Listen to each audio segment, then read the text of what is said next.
முதல்ல வந்தது கடைசியாக நான் இருக்கிறது எல்லாமே ஜேஎஸ்கே மேலே நான் வச்சிருக்க அன்பு பாசனம் நட்பு. அவர் படம் நான் நடிச்சிருக்கேன். நான் ஏதோ வியாபாரமாக சம்மந்தப்பட்டிருக்கோம் எதுவும் இல்லை.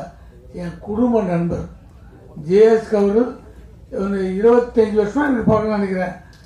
எங்கள் வீட்டு விசேஷம் பண்ணாலும் அவர் வருவார், அவங்க வீட்டு விசேஷத்துக்கு நம்ம போவோம். அந்த மாதிரி அவங்க நட்பு. ஆனால் அழுத்தவங்க நட்பு. இப்போ ஒரு ஃபங்க்ஷனுக்கு கூப்பிட்றாரு, போக முடியலன்னா சார் இதான் காரணம் நான் சொல்கிறதுக்கு முடியாது, நீங்கள் என்ன பண்ணுவீங்க அந்த மாதிரி நடந்தது. யதார்த்தம் இதுன்னு புரிஞ்ச ஒரு அற்புதமான மனுஷன். அப்படியே சினிமா எடுத்துருந்தார், டிஸ்ட்ரிபியூஷன் பண்ணார், நடிக்க ஆரம்பித்தார். என்னது டப்புன்னு பார்த்தா நல்லா நடிக்கிறாரு. அப்படி பார்த்தா இப்போ டேரக்ஷன்ட்டார். ஏன்னா சினிமாவில் அவர் தொடாத இடமே கிடையாது. டிஸ்ட்ரிபியூஷன்லேருந்து எல்லாம் சினிமாவை அக்கு வேறு ஆணி வேறு தெரிஞ்சு வச்சுட்டு இன்னைக்கு சினிமாவை டைரக்ட் பண்ணி வந்து நடிச்சு வந்திருக்காரு. இவர் எந்த அளவுக்கு சினிமாவை கரைச்சி குடிச்சிருக்காருன்றதுக்கு இங்கே பின்னாடி கட்ட விட்டே உதாரணம். ஏன்னா அவர் தான் ப்ரொடியூசரு, அவர் தான் டைரக்டரு, அவர் தான் கம்பெனி. அவர் போட்டாவை எவ்வளோ கொடுத்து வச்சுக்கலாம், போட்டாவே காணும். இதுலேருந்து தெரிய அனுபவம். நம்ம போட்டோவை இப்போவே பெருசாக வச்சா மற்றவங்களுக்கு சார் போட்டோ இப்போயே பெருசாக வைக்கிறாரு, அப்புறம் பெருசு பண்ணிட்டாருன்னா நம்மளை தூக்கிடுவார். இதெல்லாம் வரும், உள்ள மனசு சைட்டாக வரும். நம்ம இப்போ தான் பெருசு வச்சோம், அடுத்து கட்டவுட் வச்சுருவோம். இப்படி நம்ம ஆசை வரணும்னு அதுவே கிடையாது. ஜேஎஸ்கே எங்கே இருக்கான்னு தேடுறாங்களெல்லாம் கண் தேவை செல்ல முதல்ல விளம்பர பிரியர் இல்லைன்றத தெரியப்படுத்தல. அதுவே ஒரு ஆரோக்கியமான விஷயம். ஒரு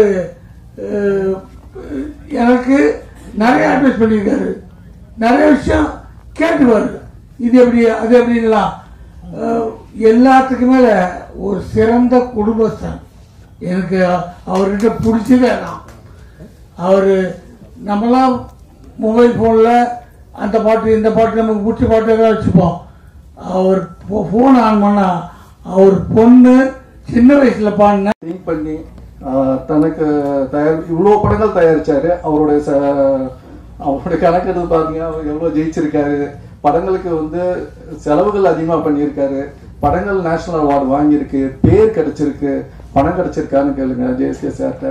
அவர் அதுக்கு போராடிட்டு தான் இருக்காரு. அதனால தான் இந்த படத்தை அவரே இயக்கி இது ஒரு பட்ஜெட்டில் பிளான் பண்ணி நானே ஷாக் ஆகிட்டேன். ஏன்னா நான் எங்கள் அப்பாவை பார்த்து ஒரு சின்ன படம், ஒரு குறுகிய காலத்தில் ஒரு சின்ன பட்ஜெட்டில் இப்படி ஒரு படம் பண்ணலாம் அப்படிங்கிற அப்பாவை நான் பார்த்து நிறையா பண்ணேன். அதுக்கப்புறம் நான் யாருமே அந்த ஸ்கேலில் நான் பார்க்கல. காலங்கள் மாறுது, பட்ஜெட்டுக்கு ஏற்ற மாதிரி படங்கள் எல்லாமே மாற்றிருக்கேன். அந்த ஸ்கேலில் ஒரு டைரக்டராக நான் பார்க்கல. ஜேஎஸ்கே சாரை இந்த ஒரு குறிப்பிட்ட நாளில் பட்ஜெட்டில் இன்னைக்கு காலகட்டத்தில் எடுக்க முடியும்னா அவர் ஜேஎஸ்கே இதில் இந்த படத்தில் பண்ணி காமிச்சிருக்காரு. அது கேட்கறது தெரிஞ்சிச்சு. 100% சக்ஸஸ். இது இதில் இந்த மாற்றமே கிடையாது. ஏன்னா இந்த படத்துடைய உண்மை நிலவரம் அவருக்கு தெரியும். இதை எப்படி வியாபாரம் பண்ணுறதும் அவருக்கு தெரியும். அவர் பல துறைகளில் இருக்காரு. இதை ப்ராப்பராக இதை ஒரு எக்ஸிக்யூட் பண்ணுறாரு. இப்போ ஆர் உதயகுமாருக்கெல்லாம் சாருக்கெல்லாம் பேசிகிட்டு இருந்தார், இயக்குனர் சங்கத்தில் மெம்பர் ஆகிடுங்கன்னு. கண்டிப்பாக ஆகிட்டு எப்படி பட்ஜெட்டில் படம் பண்ணணும்னு நீங்கள் சொல்லுங்கள் சார். அதை அவர் போயிட்டாரு, இருக்கும்போது சொல்லணும்னு நினச்சேன். அதே மாதிரி இதில் நடித்த ஸ்டார்ஸை ரொம்ப கோஆப்ரேட் பண்ணியிருக்காங்க. ஏன்னா இந்த காலகட்டத்தில் அவர் இயக்க முடியும், டீம் எல்லாமே இருந்தாலும் ஆர்டிஸ்ட் கோஆப்ரேட் பண்ணணும். இதில் நல்லா எல்லா ஆர்டிஸ்டும் கோஆப்ரேட் பண்ணியிருக்காங்க, நல்லா பண்ணியிருக்காங்க. எல்லாருமே சொல்லிட்டாங்க, பாராட்டினாங்க. இவங்க எல்லாருமே ஆல்ரெடி நிறையா படங்கள் பண்ணியிருக்காங்க. பாலாஜி முருகதாஸ் 1 படம் பண்ணியிருந்தாலும் இதுக்கப்புறம் உங்களோட ஃப்யூச்சர் கொஞ்சம் பிரைட்டாக தான் வரும், இன்னும் பெட்டராக வரும் எல்லாருக்கும். இந்த ஹோல் டீமுக்கும் என்னுடைய வாழ்த்துக்களை தெரிவிச்சுக்கிறேன். நன்றி, வணக்கம்.